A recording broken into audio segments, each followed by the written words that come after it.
Eddie, how South Florida has treated you so far? Well, I've been here about an hour. I've just got off the plane from London. The sun is shining. We have a huge show. Super Bowl week in Miami. Good to go. Ready to go. So you haven't toured the city yet? I mean, not yet. I've been here many times. I've been here many times. It's one of my favourite cities. I'm looking forward to seeing South Beach this week. Obviously, it's Super Bowl week. The atmosphere is going to be crazy. We have a great fight card on Thursday night. Looking forward to a good week ahead. How's the turnout been so far from South Florida in regards to boxing? Do you see a lot of interest? Do you see anything? Yeah, it's always been. I mean, I feel that Miami, you know, when we came to the US, for me, I was like, Miami, we've got to go to Miami. And everyone said to me, oh, Miami's dead for boxing. Like, they've not had a major fight card for a long, long time. They don't sell tickets there, blah, blah, blah. And for me, a lot of our project in America is understanding why. Why not? You know, you have a major fight city here, you have a lot of different communities here, so why shouldn't this be a popular place for fight card? Our arena only holds 4,000, it'll be full up, there'll be a lot of corporate guests from Super Bowl and stuff like that. So for me, Miami is a city that we would love to focus on and target, but it's also about understanding the people here. I feel like the promoters in the US, and me included, because it's very difficult to do, sometimes you don't spend enough time somewhere to understand what makes the city tick, what makes the people tick. We're getting there, you know. I feel like New York, we understand that now. LA, we're getting there. You know, we've had some success now in Texas as well. And this is another city where just understanding why does boxing not work here? You know, and there will be a reason. We've just got to find out why. Now, we know Miami, especially South Florida, has a lot of good training camps here. Yes.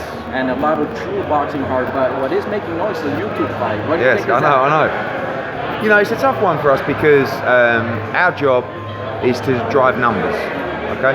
So, subscriptions on DAZN, you know, pay-per-view buys on Sky, international sales on Fight.tv. And these guys are doing it, you know?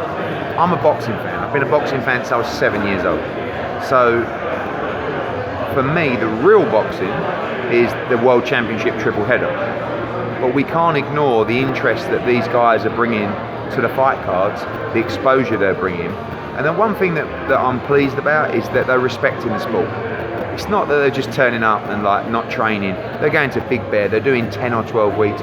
Shane Mosley, the other guys are in camp, you know, Jeff Mayweather, all these guys. So they're taking it seriously. They're never going to be world champions. You're not going to see Hagler Hearns. But you're going to see 50-50 fights between two guys that have beef and have huge followings. And the last one worked for us and DAZN and Sky on an incredible scale. This one's smaller. Now this is on the undercard, so this is, you know, it's just going to give us an opportunity to see what's what and just keep learning. So you plan to make more program here in Miami? Fights, for sure, yeah, for sure. You know, it's obviously it has to work. So, and we've had success here so far. We'll see on Friday how successful it's been.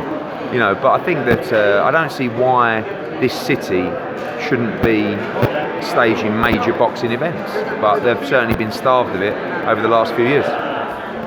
Now, Demetrius Andrade is a very difficult fight to sell for some people. And I see in the community, for example, Canelo say, oh, he's boring. Why is this bad? I don't say bad press, but bad. Well, I think his style, you know, he's just so good that no one really gets that close to him. That's the problem. You know, like Floyd Mayweather when he was fighting, same kind of style. But I think with this fight with Keeler, he'll push the pressure. You know, and I think for now, for Demetrius in 2020, if he can beat Luke Keeler tomorrow, Thursday, it's all about the big fights. Gennady Golovkin, Billy Joe Saunders, Danny Jacobs, you know, Canelo, of course, Jaime Munguia, those kind of fights. You have to see Demetrius in. He may be the best out there. In 160. Yeah, but until he fights those guys, we can't say for sure. But also, you know, you look on the card as well, Tevin Farmer against Jojo Diaz, brilliant fight for the world title. Danny Roman against Ahmad Aliyev for the Unified Super Bantamweight World Championship, great fight. And that's what we like to do. We like to make sure our cards are nice and deep with a lot of entertainment and value for fight fans. Last question. Do you think there's still 1% chance that we see a fight between Canelo and Demetrius? You have to ask Canelo. Demetrius obviously would take that fight in a heartbeat, you know.